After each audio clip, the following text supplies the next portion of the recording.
A few routers and talking about the differences. Now this is about as basic as it gets. This is a classic router. Reminds me very much of the first one I had about 35 years ago. Lightweight motor, two good size handles because these things have a lot of torque and you have to be able to hold on to them as you use them. Now the motor rides in the base on a pin. It goes up and down on the pin. If I want to fine tune it, I bring this dial to 0 right on that line. If I want to go down an eighth, I go in that direction. If I want to come up an eighth, I go in that direction, and then lock it in place. Now the trigger on this one is way at the top of the motor, so it takes some getting used to actually turn it on and off. Now manufacturers continue to develop bases, and this one is called a D-handle base. As you can see, the handle is in the shape of a D. The trigger is built into the handle, which makes it very convenient to turn it on and off. And there's another knob over here. Again, we want good control of the tool, so you want 2 points to hold it and guide it over the work. The adjustment features for this one are the same as the first one. A locking knob, the motor goes up and down, and I can fine-tune it with this dial. The next type of router I want to talk about is a plunge router. The motor rides up and down on a couple columns. I have a locking mechanism, which once I release it, I can bring it where I want, then I can lock it into place. To set the depth of cut, I can use this rod along with this scale, and I can fine-tune it with this device right here.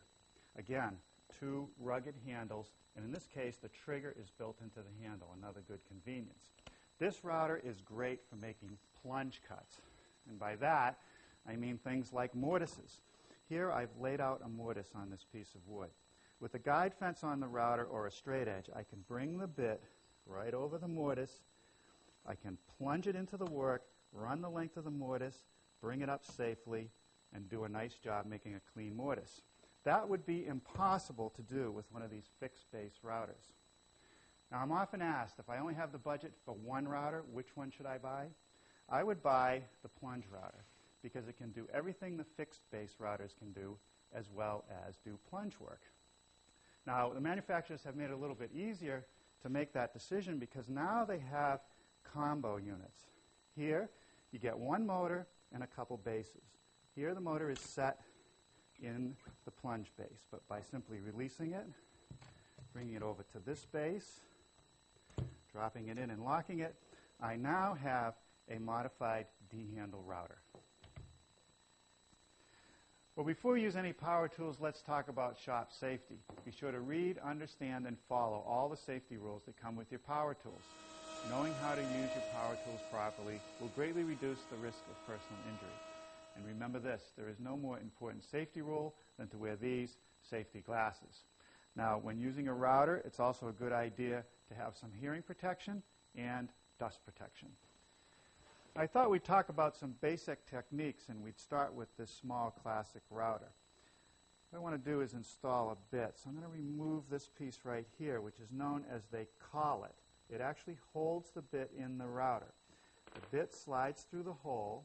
This is a 1/4-inch collet meant only for 1/4-inch bits. And these little slots here actually get compressed when it's screwed into the tool, holding the bit. Some have 2 slots, most of them have 4. So I'm going to slip that back into the tool and install the bit. When the bit goes in, it's going to hit bottom. I don't want it right on the bottom. I want to bring it up about 1/16 of an inch and then take my wrenches and snug it up. And I don't want it to be too tight, just snug.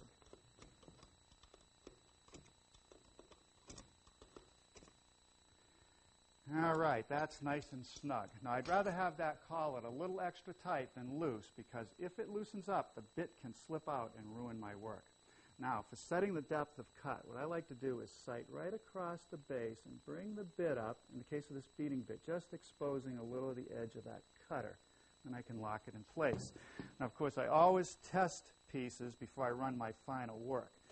Now, I can plug it in and talk about some of the principles of using the router. When I hold the router, I hold it with both hands, and because more than half the base will be extended beyond the work, I want to hold it firmly in place. So I always put pressure down on this side of the router. I don't want it to tip. Of course, my board is always clamped to the bench, and always overhanging the edge. The next thing to talk about is feed direction, which is the most fundamental thing of using a router.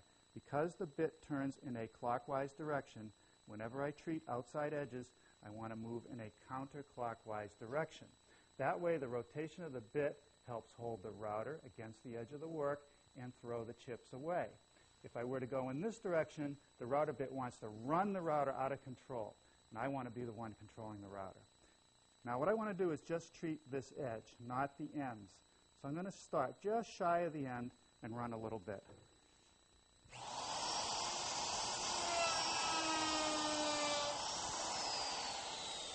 Now, in this case, I will go backwards. Slight pressure against the edge just to finish that off in a nice straight motion.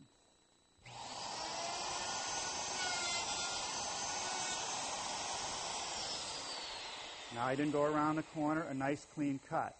Now, at the other end, it's a little different situation. I don't want to go around the end again, so when I get to this end, I'll just loosen my pressure against the edge slightly and follow through, like a golfer.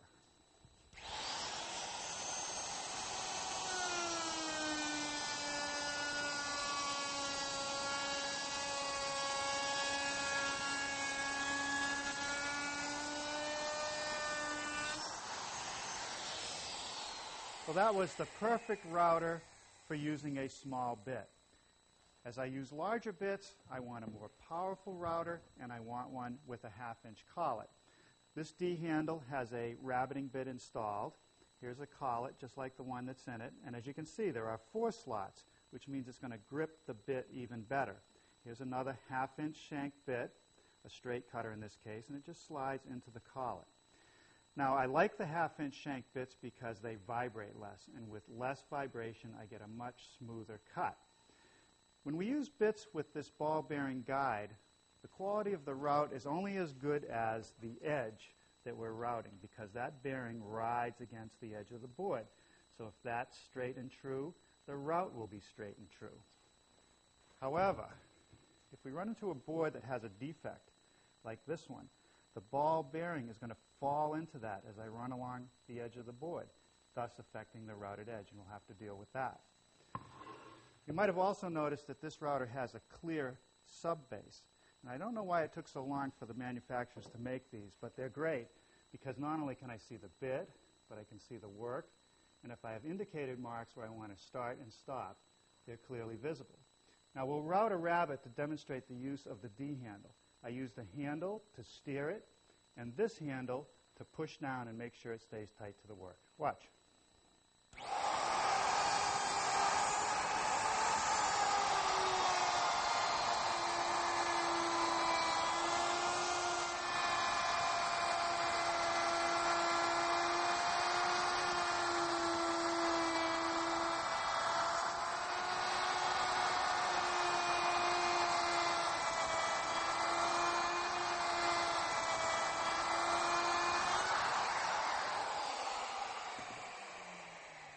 Now, as you might have noticed, it's a lot easier to control this router than this tiny one with 2 handles far apart.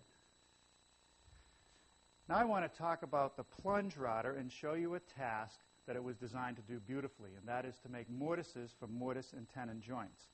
First thing I want to do is install a bit. I'm going to use this 3/8-inch diameter solid carbide bit. That goes into the collet. And I want to tighten it down, and for this router I only need 1 wrench. I have this shaft lock, which locks the shaft of the motor, and then it makes it very easy to tighten the collet. Now with that set, I want to zero it out, and by that I want to make the tip of the bit even with the bottom of the sub-base. All I have to do is put it on a flat surface, bring it down till it just hits, and lock it off. Now that the bit is even with the surface, I can now set the depth. I want the mortise to be a little more than 3/4 of an inch deep. And you can see here I have a stop rod and these 3 posts. I want to set the depth to the lowest post. So I'm going to take this piece of 3/4-inch stock, push it down, and raise it up just a hair. I want it a little bit deeper, and lock it off. Now the purpose of the different height posts is to make the mortise in incremental stages. I'm going to start at this one, which will be a 1/4 inch down, then move to this one, which will get me a 1/2 inch down, and finally to the 3/4 inch. Now, I can't do this job freehand. I need a guide fence. And here's one. It has two adjustments, a quick adjustment and a micro adjustment. First thing I want to do is attach it to the router with a couple screws. So it slides in like this, and we'll lock it down. One screw on each side. Now I want to set the fence. So I bring it over to these two pieces of wood, which would represent a couple stiles, for instance. Two separate pieces. I've laid out the mortises. And I like to use two at a time because it gives me a broader base on which I can set the router. Now I'm going to back the fence off, bring the bit right onto those layout lines, or as close as I can get, slide the fence tight to the work, and lock it with the master knob. Now with the micro knob, I can get that bit perfectly centered and lock it off. One final thing, I want to plug in my dust collection for this tool, otherwise the sawdust will totally obstruct my work.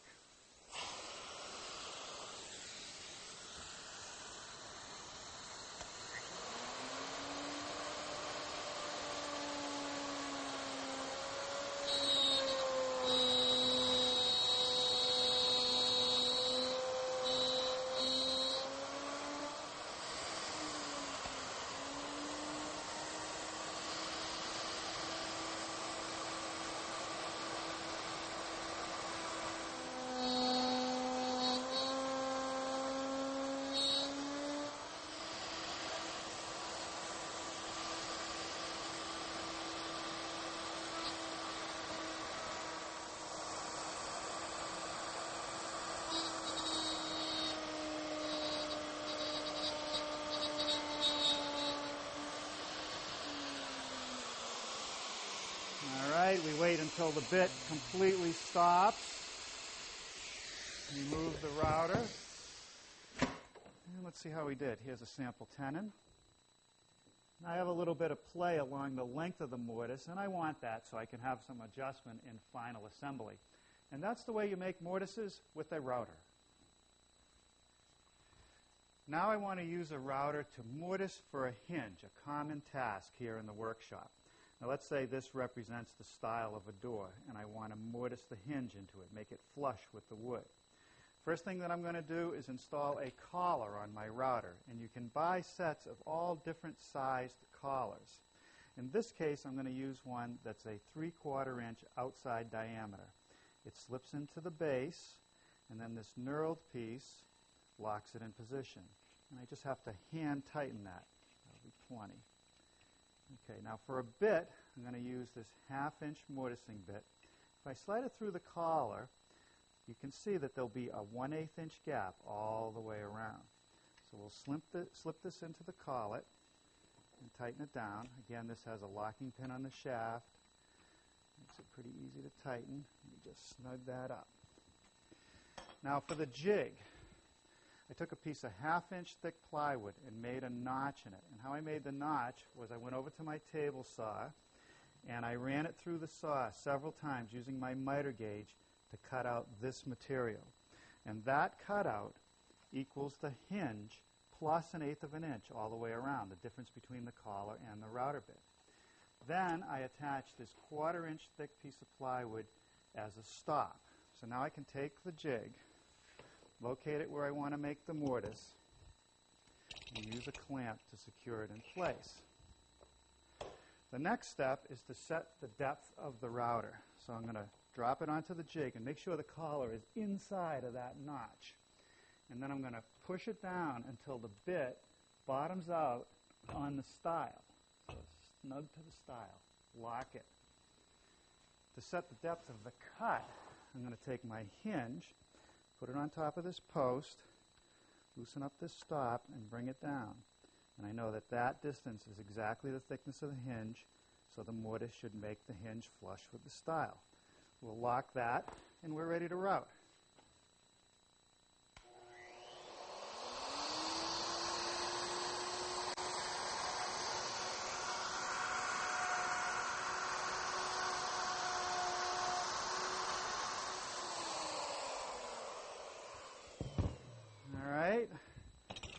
pop off the jig. Take a sharp chisel, just square up these corners. A couple passes in each direction. Yep. Of course, it wasn't too long ago where all the mortise would have been done with a chisel.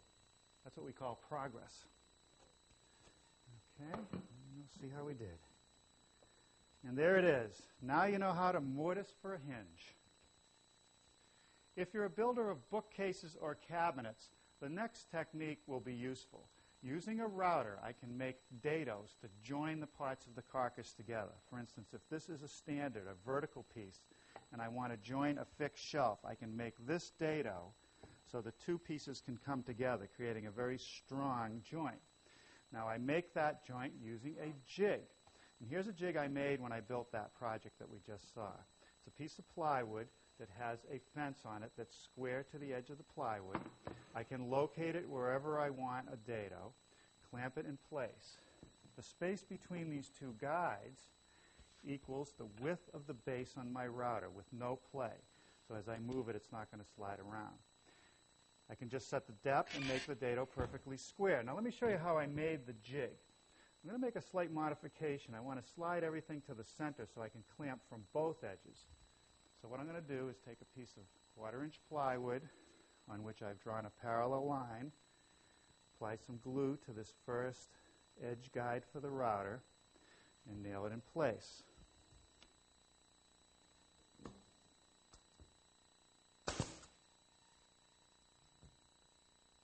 All right, with the first one in place, I can take my actual router to set the distance between, and that will vary router to router. Put a little glue on this one.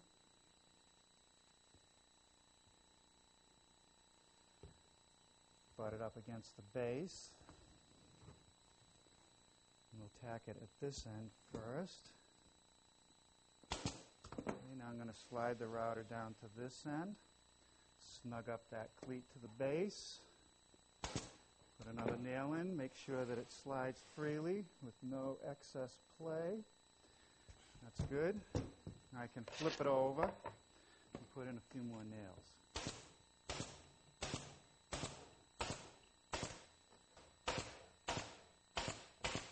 Okay, now I want to put the guide fence on. So I've squared a line across on the underside of that plywood. Again, a little more glue, and I'll secure it with some more brads. Okay, that's good and square.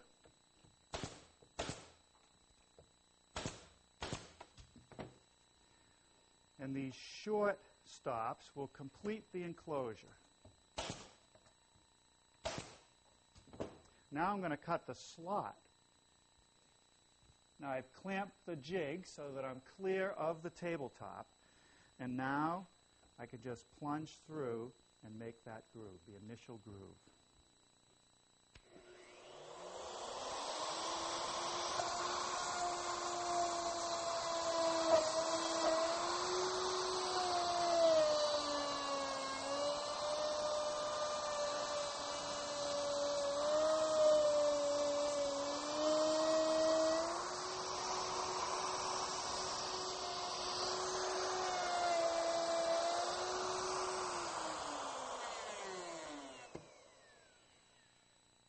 And that's the jig.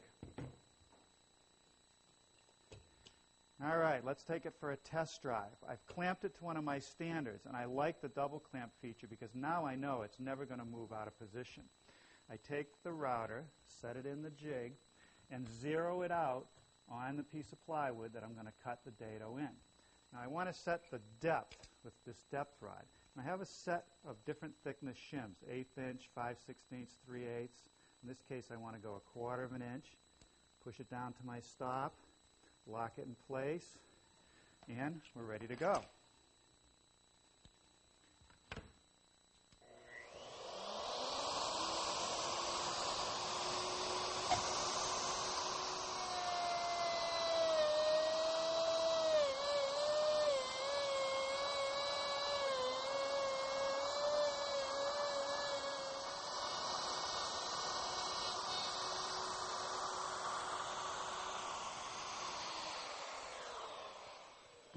Okay.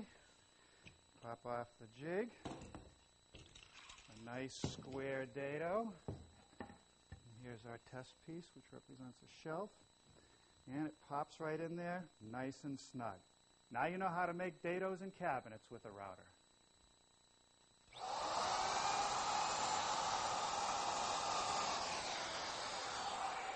Thought I'd take some time to talk about router bits. You might have noticed that there are hundreds of profiles and sizes available. There's a certain few that I use frequently here in the workshop. We've already shown this one. It's a 2-flute bit that I made the dado and the plywood with. They come in a variety of sizes. There's this 3/8-inch spiral bit that also comes in a variety of sizes. The rabbiting bit I use frequently on my furniture projects. As far as quarter rounds go, I would recommend a set from large to small. I have the 3/8 bit in the router right now. Now you might have noticed that I've put the wood on this mat, which is designed to route and sand wood without clamps. It doesn't let it slide around.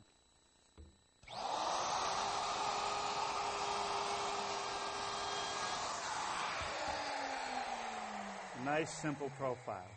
The next one is the cove bit, like this one. And I've routed an edge already, and you can see it's just the opposite of the round over. The next one is the Roman ogee, or the ogee bit. And it's a fancy edge that I don't use very frequently, but it comes in handy every once in a while.